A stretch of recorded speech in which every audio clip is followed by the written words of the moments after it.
네, 감사합니다. 추석 명절 기간인데도 이렇게 또 교회에 나와서 예배하는 모습을 보니 저도 참 이렇게 흡족합니다. 우리 하나님께서도 또 기쁘게 우리의 예배를 받아주실 줄로 믿습니다. 사람들은 명절이 되면은 고향을 찾아갈 마음에 기분이 들뜨지요. 그리고 고향의 부모님께도 기쁜 마음으로 또 선물을 드리지 않습니까? 이렇듯이 사람들은 또 고향을 떠나서 살다가도 명절에는 모든 가족들이 또 고향집에 모여서 아버지, 어머니 집에 모여서 함께 즐거운 시간을 가지잖아요. 제가 유튜브를 보니까 옛날 옛적에 라떼는 명절 1980년대 90년대 그 명절 이동을 그 뉴스로 이렇게 보여주는 걸 잠깐 봤는데 와, 서울에서 대전까지 오는데도 8시간이 걸렸다 그러더라고요. 부산까지 가면 반나절 걸리고 12시간 이상씩 걸렸던, 그러면서도 차가 밀리니까 사람들이 길가에 내려서 거기서 제사를 드리고 그게 고통정제 때문에 못 가는 거예요. 명절에도 막 그 버스를 타려고, 그때는 버스가 지정 좌석제가 아니었습니다. 그냥 먼저 끊고 먼저 타면 되는 거예요. 그러니까 사람들이 거기에 타려고 버스의 창문에 올라가서 넘고 막, 그러니까 아우성인 거예요. 그리고 고속버스 터미널, 기차역은 일주일 전부터 사람들이 길을 이렇게 기차표를 서느라고 있고 난리도 그런 난리가 아니었어요. 그런데도 사람들의 표정은 기쁘고 즐거운 거예요. 왜 그러느냐? 우리 부모님이 계시는 고향집이 있다. 마찬가지예요. 아무리 배부르고 따뜻해도요, 돌아갈 고향이 없는 사람은 불행한 사람입니다. 왜냐하면 아무리 성공해도 명성이 높아도 그것과는 관계없이 진실한 사랑으로 반갑게 맞아줄 그리운 사람이 없기 때문에 그래요. 그러나 우리에게는 우리를 기쁘게 받아줄 우리의 본향이 있고 또 우리 주님이 계십니다.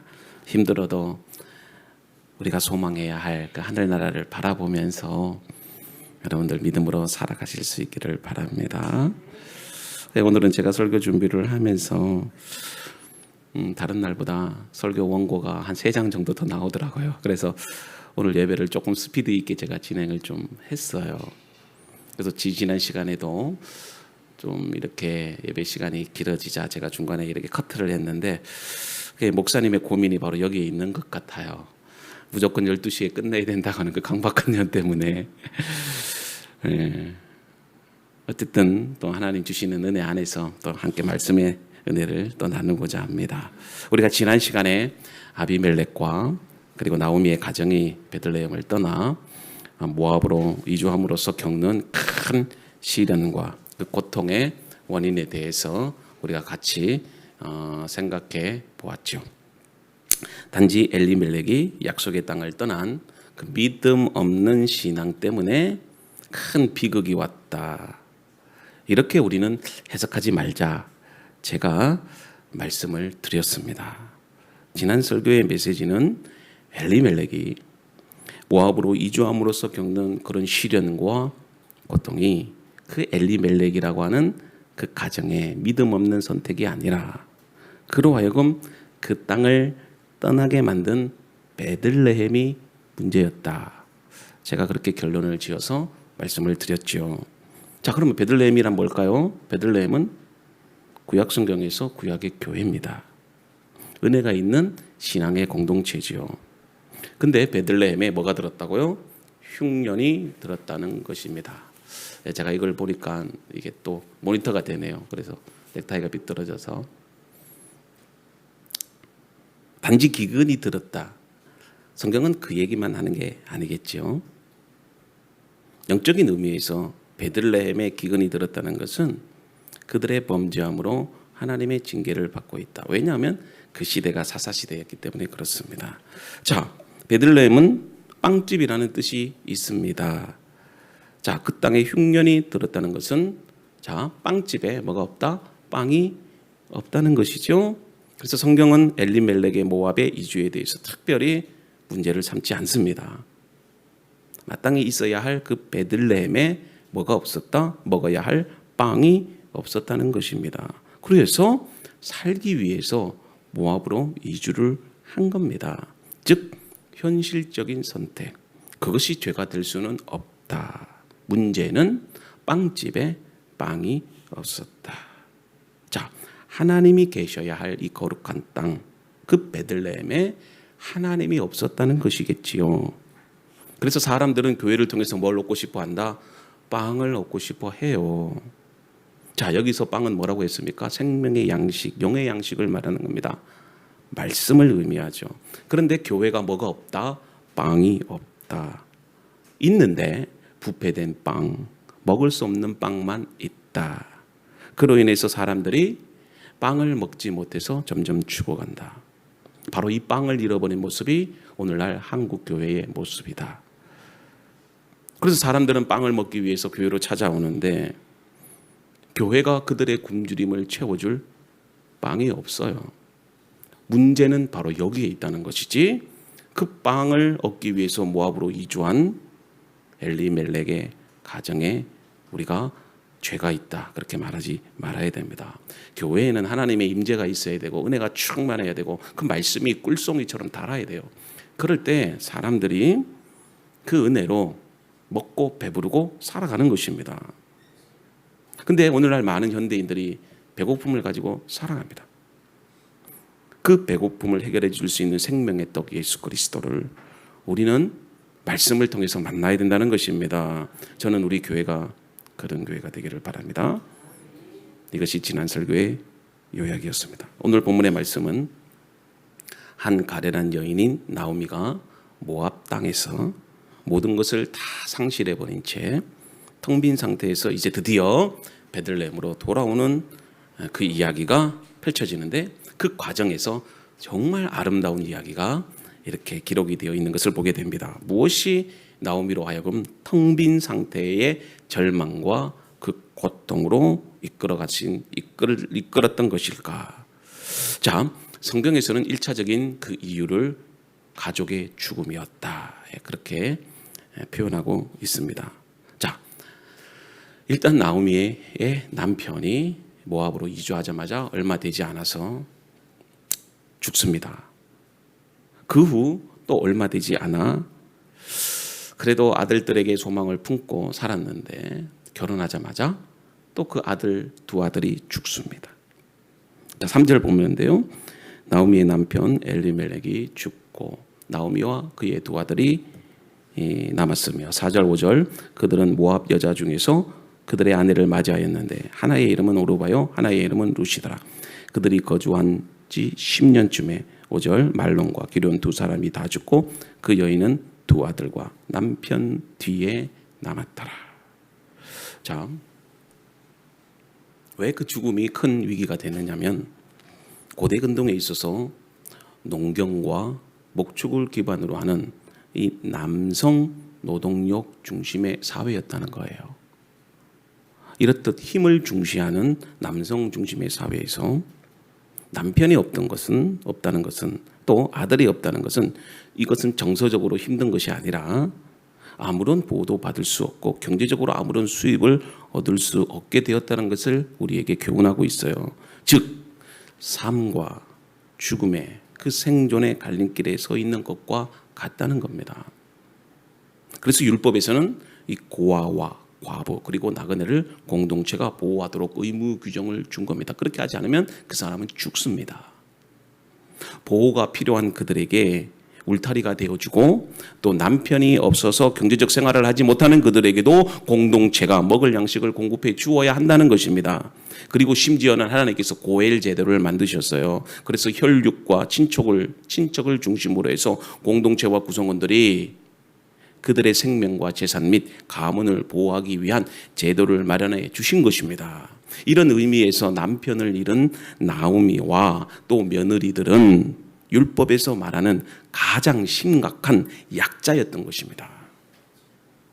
또한 이방 나라인 모압 땅에서 살았기 때문에 아마 더 힘들었을 것입니다. 그래도 이스라엘은 율법이 있어서 율법의 규정에 나온 그런 어떤 하나님의 뜻, 고엘 제도라든지 공동체가 또 가난한 자들을 도와야 된다고 하는 의무 규정이 있었는데 이방은 그런 게 없습니다. 솔직히 표현하면 지 마음대로 사는 세상이에요. 가난하고 어렵다고 해서 도와주지 않는다는 것입니다. 그런데 그 이방 모압 땅에서 살아야 됩니다. 나오미와 또 그의 두 자부들 어떻게 살아가는 것입니까? 그런데 나오미 혼자 했으면 그래도 좀 낫지요. 근데 두 명의 자식도 다 죽고 이제는 며느리까지 생겼습니다. 이 가정에 과부만 3명인 것입니다.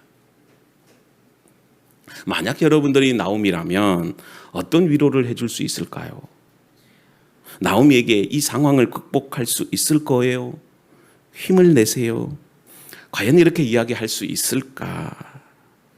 물론 이야기할 수 있을 것입니다. 그러나 이렇게 이야기하는 것은 오히려 그녀에게 고문입니다. 왜냐하면 상황이 더 좋아질 가능성이 전혀 없습니다. 그래서 우리는 나 아닌 다른 사람에게 불행한 일이 생기면 너무 쉽게 우리는 그 상황을 판단하고 그것을 평가한 뒤에 결론을 내리고 그 결론을 가지고 위로하려고 합니다. 위로하려고 하는 그 순수한 목적은 참으로 좋은 행동이지만 그러나 우리는 너무나도 쉽게 그 결과에 대해서 원인을 파악하고 쉽게 결론을 지어서 판단해버리는 위험성이 있다는 것이에요. 이유는 불행을 당한 그 사람의 아픈 상처를 가진 그 사람을 위로하기 위해서 어떤 말로 단정지어서 사실 표현할 수가 없습니다. 그래서 기독교 영성가인 헨리 나우에는 그의 책을 보면 아주 소책인데 하면 여러분들이 읽으면 한 30분 정도 읽을 수 있는 소책이에요. 한번 사서 읽어보세요. 그 상처 입은 치유자에서 이렇게 권면을 해요.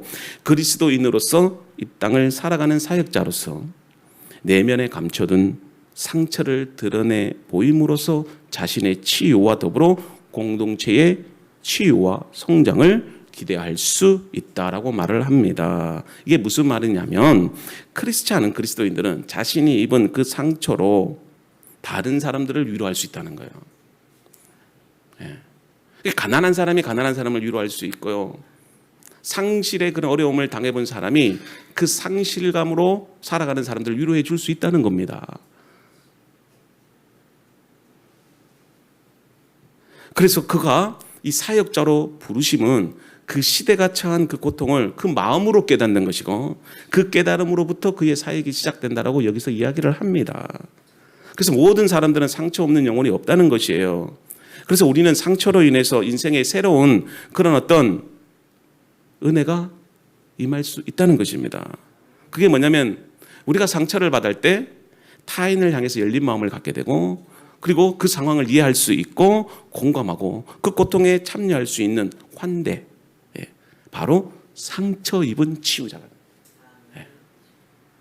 내가 상처를 입었음에도 불구하고 오히려 그게 상대방에게 있어서 치유자가 될 수 있다는 것이에요.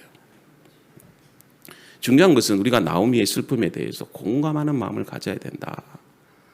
엘리멜렉 가정이 모압으로 이주한 것에 대해서 비난하지 말자는 겁니다.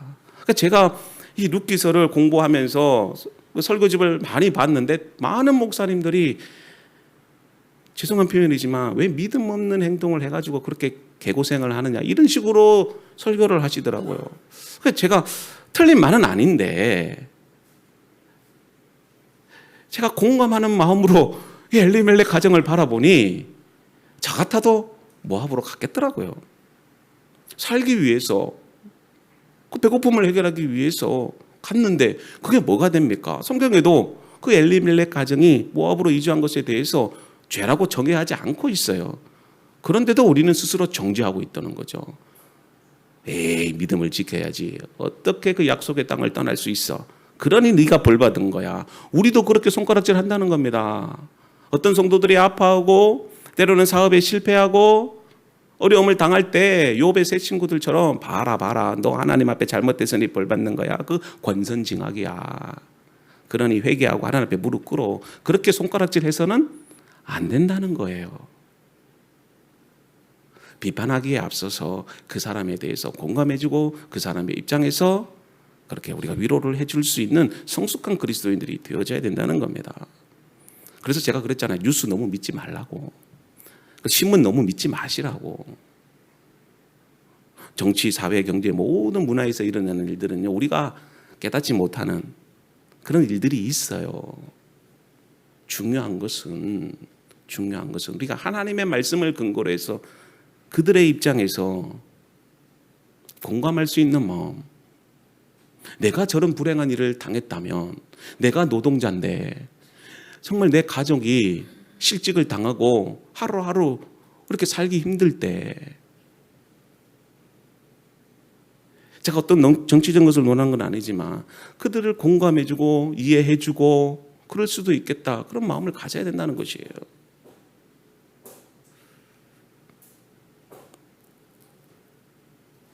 나오미와 같은 시련과 고통 속에서 살아가는 상처 입은 자들에게 우리는 어떻게 해야 된다? 섣부르게 가서 고난 뒤에는 축복이 있다.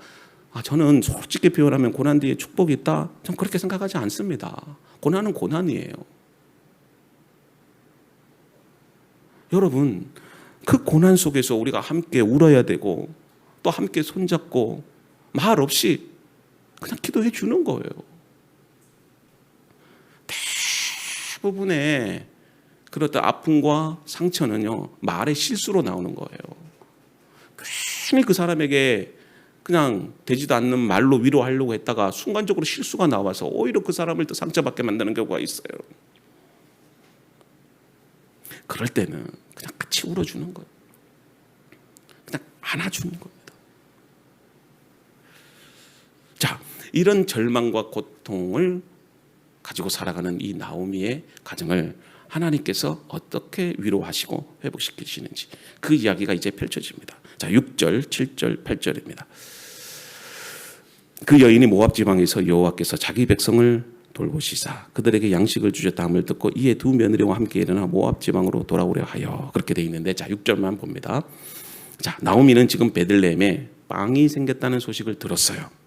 자, 아무런 희망이 없던 이 나오미의 그 고통이 한순간에 눈 녹듯이 사라지는 복음과 같은 소식이었습니다. 자, 이 소식을 듣고 나오미는 마지막 여생을 고향 땅에서 보내고 싶었어요. 그 고향 땅에서 이젠 죽고 싶다, 그런 마음이 생겼어요. 그래서 이 나오미는 베들레헴으로 돌아갈 것을 결정합니다. 자, 그런데 한 가지 걸리는 게 있어요. 그게 뭘까요? 며느리요. 며느리. 자, 이 며느리들은 젊습니다. 성경학자들은 10대쯤 되지 않았을까, 20대 초반 정도. 자, 그 며느리들은 새로운 인생을 시작할 수 있습니다. 또 그 여인들은, 며느리들은 모압 여인입니다. 자, 이방 여인이었다는 것입니다. 근데 베들레헴으로 같이 돌아간다면 가뜩이나 유대인들은 이방인들을 싫어하는데 분명히 유대인들이 이 모압 여인들을 멸시할 것이고 또 비난할 것이고 조롱할 것입니다. 그래서 이 나오미가 며느리에게 나를 따라오지 마라, 그리고 며느리들아 재혼해서 행복하게 잘 살아, 그렇게 권면을 했습니다. 그런데 어찌된 일인지 그 두 며느리가 시어머니 나오미를 따라 유다 땅으로 함께 가려고 합니다. 자, 본문 7절과 8절은 이 나오미가 두 며느리와 함께 베들레헴으로 돌아오는 길에 나눈 그 대화가 기록이 되어 있습니다. 7절, 8절, 9절 한번 볼게요.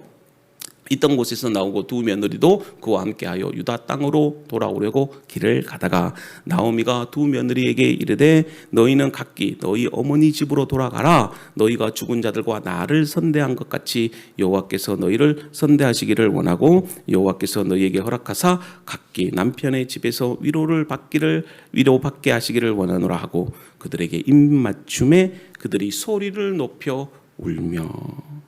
자, 지금 며느리들이 시어머니를 따라서 자기 고향을 버리고 그 시어머니의 고향인 베들레헴으로 가려고 따라 났습니다.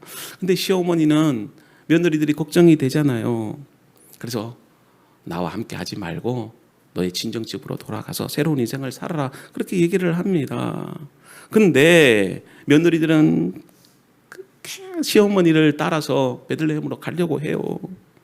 이 며느리들이 단순히 오늘 이 말씀에 보면 그냥 갔다가 그냥 그렇게 배웅하려고 한 것이 아니고 진짜 자기의 인생을 그 시어머니와 함께 이제 베들레헴에서 살려고 그렇게 동행했던 것이에요. 그런데 시어머니는 어떻게 합니까? 그 며느리들을 생각해서 재혼해서 행복하게 살아라. 굳이 나를 따라올 필요가 없다. 그렇게 계속해서 이야기를 해요. 오늘 말씀에도 보면 2번씩이나 반복이 돼서 그렇게 이야기가 나옵니다. 사실 이런 이야기는 나오미로서는요 쉽게 이야기할 수 있는 그런 어떤 내용이 아닙니다. 왜냐하면 두 며느리마저 떠나버리면 나오미는 그야말로 의지할 데가 없고 홀로 단신 과부입니다. 그러면 그 늙은 몸으로 어떻게 살라는 것입니까? 여러분 노년에 의지할 데가 없는 그런 과부 정말 비참합니다. 네. 자식이 부모를 버리고 자식도 죽고 나 혼자 남았다고 생각해 보세요. 요즘은요 사람들이 너무 완악해서 자식들이 부모를 섬기려고 하지도 않지 않습니까? 그래도 자식이 있으니까 희망을 갖는데 이 나오미에게는 지금 남편도 죽고 자식도 없어요. 어떻게 살라는 것입니까? 이제는 오히려 자기가 돌봐야 할 며느리가 있다는 또. 그래서 두 며느리에게 나를 따라오지 말고 고향집으로 돌아가라. 왜냐하면 이 닥칠 고통, 또 모압 여인이 이방 여인입니다. 이스라엘이 그렇게 호락호락하게 이 여인을 받아주지 않아요. 취업도 안 시켜줄 겁니다. 손가락질 비난할 겁니다. 자기 혼자 겪는 이 시련도 아픈데 그 며느리까지 당할 고통을 생각하니 얼마나 마음 아프겠습니까? 그래서 집으로 돌아가라. 그리고 새로운 인생을 살아라. 그 시어머니의 메시지 속에서는 뭐가 있을까요? 그 며느리를 사랑하는 애틋한 사랑이 있는 거예요. 시어머니 나오미는 진심으로 어린 며느리들을 사랑했던 것입니다. 또한 나오미는 오직 그 며느리들이 행복해지기를 바라며 다음과 같이 권면합니다. 자, 11절 12절 나오미가 이르되 내 딸들아 돌아가라. 너희가 어찌 나와 함께 가려느냐. 내 태중에 너희의 남편 될 아들들이 아직 있느냐. 내 딸들아 되돌아가라. 나는 늙었으니 남편을 두지 못할지라. 가령 내가 소망이 있다고 말하든지 오늘 밤에 남편을 두어 아들을 낳는다 하더라도. 자, 11절에 보니까 12절에 반복되는 단어가 있어요. 그게 뭡니까? 내 딸들아 돌아가라. 내 딸들아 돌아가라. 그리고 12절에도 내 딸들아 되돌아가라. 지금 나오미는 두 차례 반복해서 내 며느리들아 돌아가라 하지 않고 내 딸들아 그렇게 이야기해요. 그러니까 나오미는 며느리들을 진심으로 딸처럼 그렇게 대접했다는 거예요. 이게 여기 말씀은 그냥 며느리가 아니고 진짜 딸이었다는 겁니다. 진짜 딸. 정말로 딸로 생각하니까 베들레헴에 함께 갈 수 없다는 거죠. 자식 고생할 거 뻔한데 차라리 내 혼자 고생하면 되지. 왜 그 자식에게도 그런 고생을 물려주려고 합니까? 앞에서도 얘기 들었지만 이러한 결정은 나오미에게 있어서 사실 위험한 결정입니다. 자, 나오미가 가지고 있던 유일한 노동력이 바로 두 며느리에서 나오는 것이기 때문에 그래요. 지금은 아무것도 없는 가난한 과부에 불과합니다. 그녀가 고향에 돌아가도 돌봐줄 사람이 아무도 없습니다. 그녀가 고향을 떠날 때에 고향에 있던 모든 것들을 다 처분했어요. 집도 팔고 땅도 팔고 모든 것 다 처분하고 왔어요. 남는 게 없습니다. 사실 베들레헴으로 돌아간다고 해서 뭐 달라질 거는 없어요. 그래도 이 사람의 마음속에는 그래도 고향 가서 죽어야지. 이 낯선 땅에서 죽으면 되겠느냐. 마지막 꿈, 그래도 고향이 보고 싶잖아요. 그래서 지금 나오미가 가는 겁니다. 뭐 어떤 소망을 갖고 가는 게 아니고 죽으려고 가는 거예요. 죽으려고. 근데 오직 그녀에게 남은 것은 며느리밖에 없습니다. 그래도 여러분들 죽는다고 해도 그게 쉽게 죽어집니까? 안 그래요. 이 사람의 목숨이라는 게 그렇게 쉽게 죽어지는 게 아닙니다. 또 살아야 돼요. 근데 여러분들 나이 늙은 이 며느리가 어떻게 살겠습니까? 며느리가 아니고 시어머니가 어떻게 살겠습니까? 그래서 나오미는 자신의 유일한 생계수단이 될 수 있는 그 며느리를 포기한 것은요, 죽음을 선택하고 노동력을 포기했다는 거예요. 우리 8절 말씀 한번 볼게요. 자, 나오미가 두 며느리에게 이르되 너희는 각기 너희 어머니 집으로 돌아가라. 너희가 죽은 자들과 나를 선대한 것 같이 여호와께서 너희를 선대하시기를 원하며. 자, 여기서 나오미가 너희는 각각 친정으로 돌아가라. 자, 그렇게 지금도 표현하고 있지 않습니까? 그러니까 집으로 돌아가라는 말씀이 지금 3번이나 반복돼서 나오는 거예요. 8절에도 나오고 11절에도 나오고 12절에도 나오고. 그게 바로 며느리를 향한 시어머니의 애틋한 사랑이에요. 사랑. 자, 그러자 돌아가라고 하는 그 시어머니의 말씀에 며느리들이 어떤 반응을 보일까요? 요즘 같은 며느리 같으면 다 돌아갑니다. 근데 그렇지 않죠. 자, 9절 10절 시작. 같이 한번 읽어봅시다. 시작. 여호와께서 너희에게 허락하사 각기 남편의 집에서 위로 받게 하시기를 원하노라 하고 그들에게 입맞춤에 그들이 소리를 높여 울며 나오미에게 이르되 아니니이다 우리는 어머니와 함께 어머니의 백성에게로 돌아가겠나이다 하는지라. 이런 며느리들이 있기를 바랍니다. 어려운 처지에서 10년 동안 동고동락했던 시모 나오미가 강력하게 이별을 권하자 두 자부가 그동안 참았던 울음을 일시에 터뜨려요. 그동안 시어머니로부터 받은 사랑이 친정 어머니보다 더 가슴으로 와닿는 것. 그리고 시어머니가 섬겼던 그 하나님이 그 모압 땅에 있던 그노수신보다 더 위대하고 더 은혜가 충만한 분이라는 것을 깨닫는 것. 시어머니는 며느리들의 그 장래의 행복을 위해서 자신이 어려운 상황에도 불구하고 그 며느리들을 보내려고 하고, 또 며느리들은 며느리대로 홀로 남게 될 그 시모의 장래를 걱정하면서 꼭 함께 가겠다고 하는 거죠. 그러면서 서로 껴안고 목 놓아 울고 있어요.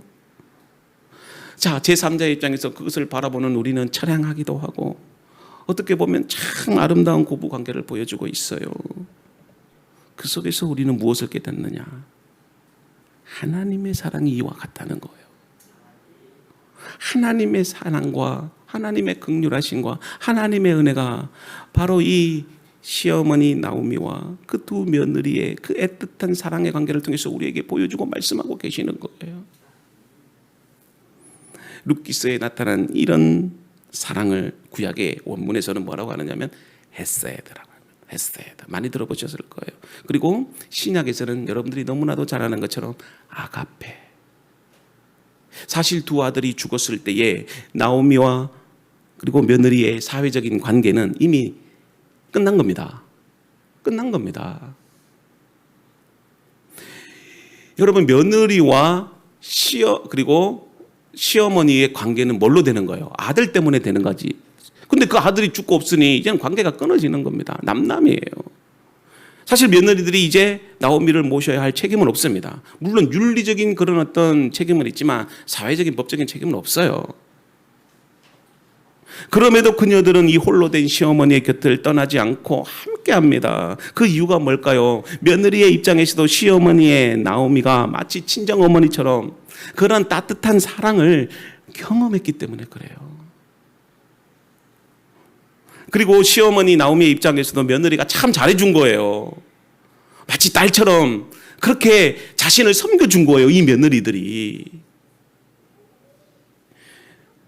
그리고 아들에게는 좋은 아내들이었고 시어머니에게는 좋은 며느리였다는 것입니다. 그래서 많은 것을 해주지는 못해도 참으로 많은 것으로 함께 해주고 그리고 감사하는 표현을 하는 겁니다, 지금 시어머니가.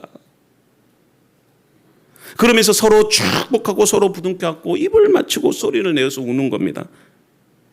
그러면서 며느리들이 어머니와 함께 어머니의 백성이 되겠다. 어머니가 섬기는 하나님을 나도 섬기겠다고 이렇게 고백하잖아요. 정말 눈물 없이는 읽을 수 없는 성경 구절 중에 하나입니다. 만약 이 룻기서의 장면이 드라마나 영화로 만들어졌다면 아마 우리들은 눈물을 흘리면서 그 장면을 보았을 것입니다. 사실 지금 하나님의 헤세드 그리고 하나님의 아가페, 그게 가장 필요한 사람이 누구인지를 아십니까? 사실 나오미예요. 나오미가 가장 불쌍합니다. 아무것도 가진 것이 없는 늙은 과부인 이 자신이 하나님의 헤세드 그리고 하나님의 자비, 하나님의 인애, 하나님의 아가페가 가장 필요한 사람입니다. 그런데 이런 나오미가 하나님의 자비와 인애 그리고 그 하나님의 사랑을 누구에게 구하는 거죠? 며느리들에게 구하는 거예요. 그뿐 아니라 며느리들은 시어머니를 너무나도 사랑했기 때문에 떠나지 않겠다고 하면서 우리는 어머니와 함께 어머니의 백성에게 돌아가겠다고 소리를 높여 울면서 어머니의 그 바지가랑이를 붙잡는 거예요. 어머니, 우리를 버리지 마세요.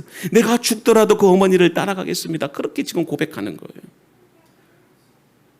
자, 우리가 성경을 통해서 지식적으로 알고 있던 이 헤세드와 아가페, 그 하나님의 긍휼과 그 사랑하심이 실제적인 삶에서 이렇게 표현되는 거예요. 이 나오미와 그 며느리의 그 관계 속에서 하나님의 그 헤세드와 하나님의 그 아가페가 실제적으로 우리에게 보여주는 거예요.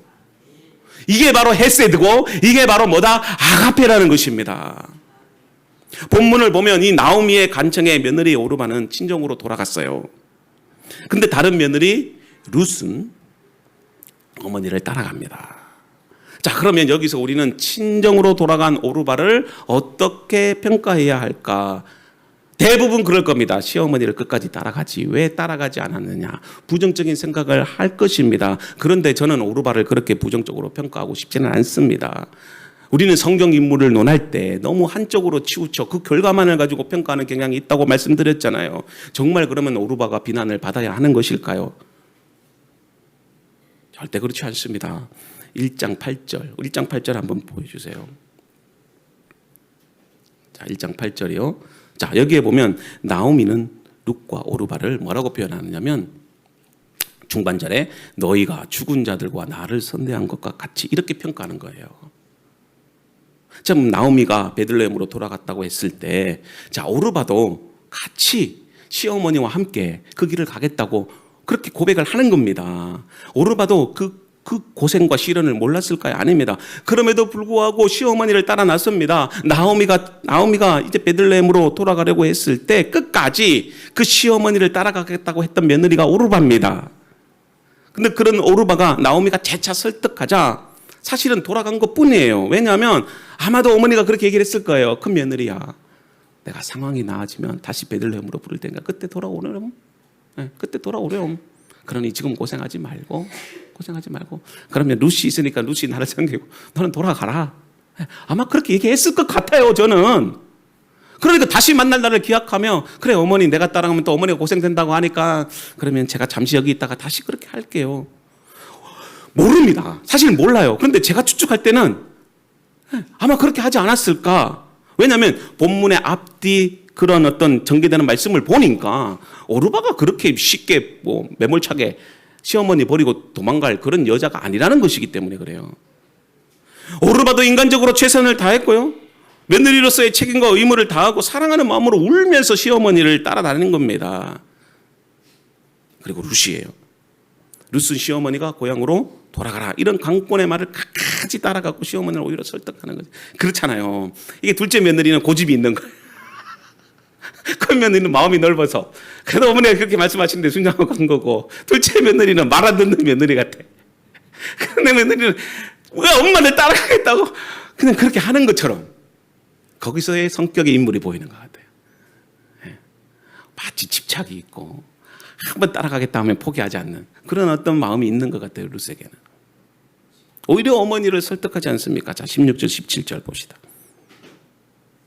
자, 16절 17절이요.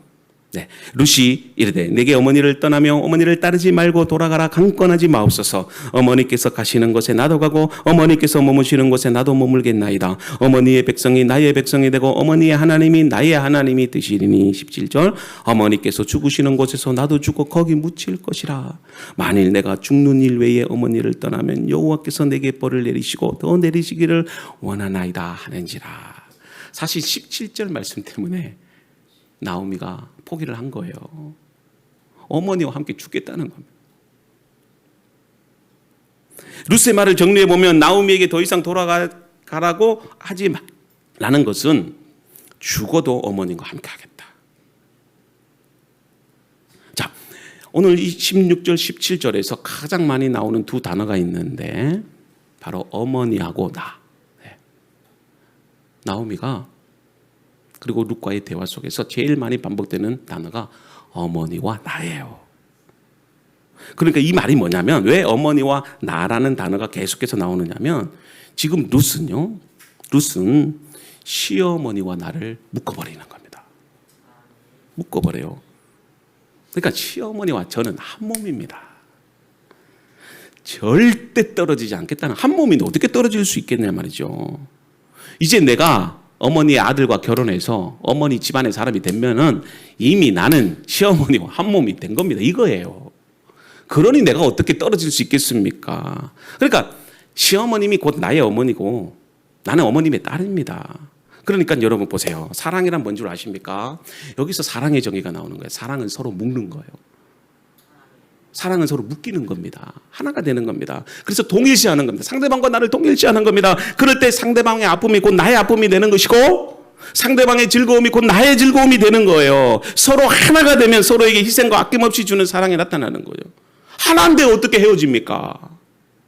그게 바로 헤세드고 그게 바로 아가페예요.